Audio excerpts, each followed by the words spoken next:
I've always had a respect for our first responders and law enforcement.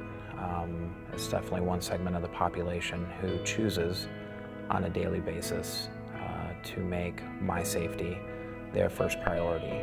At the end of the day, our first responders are husbands and wives, their sons and daughters, grandparents, they're humans.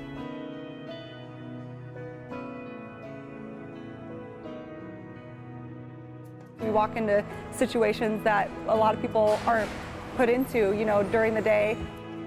But my husband is also a Phoenix firefighter. When we leave our kids in the morning, they expect to see us coming back home the next morning.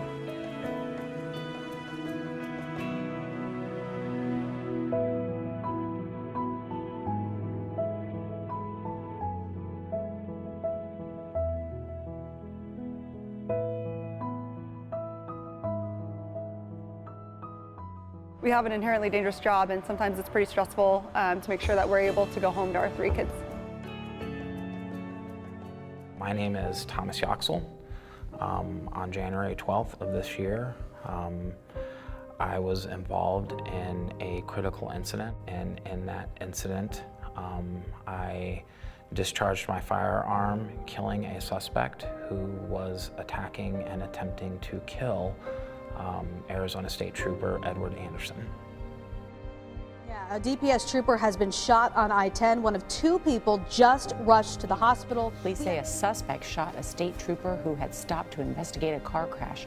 A man driving by came to the trooper's rescue and ended up killing the suspect. That's when a suspect ambushed the trooper, shot him once in the shoulder, then physically attacked. The 2 ended up on a fight on the ground, and the suspect was slamming the trooper's head into the cement. An Arizona State Trooper is shot in an ambush attack at the scene of a crash. He is alive today thanks to a passing driver. I'm thankful that I was able to save Ed's life. I'm thankful that he was able to go home to his wife and his children and his grandchildren. I learned about the 100 Club the hard way. I had 10 years experience in federal government in law enforcement, and my husband was a police officer, firefighter, and paramedic. But despite being that involved in our public safety community, we had never heard of the 100 Club. And until, unfortunately, they showed up at my door.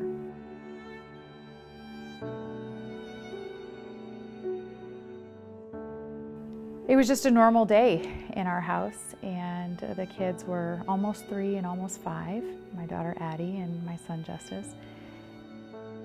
And they told me that Bruce had lost his life on the side of Bear Mountain in Sedona during a helicopter rescue.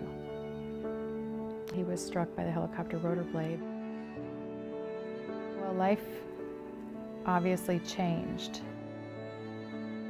He was gone for 24-hour shifts. So we were somewhat used to a small or a short absence, which helped. It helped in the recovery, it helped with the kids. It was about 3 days later when Addie came to me and said, "Well, Mommy, when is Daddy gonna come home?"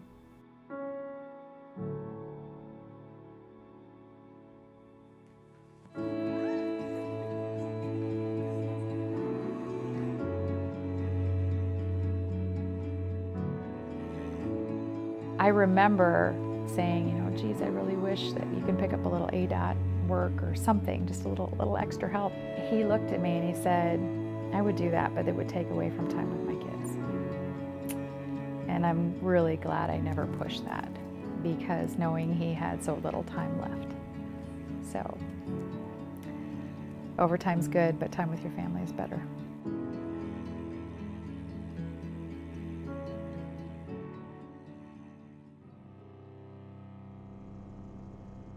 My name is Trooper Eric Tarr. I'm a Trooper Paramedic now with the Arizona Department of Public Safety. I was assigned to the Yarnell Hill fire a few years ago. I was with the crew when we initially located the scene.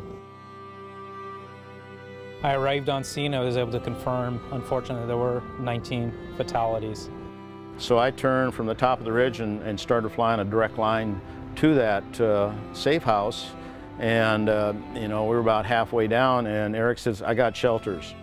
He got out shut the door. I picked up because I was critically low on fuel. Time allowed Eric to walk up to the area of the shelters, and you know, he said it was very eerie, but he kept hearing voices, and so he had a positive feeling that he could render some good.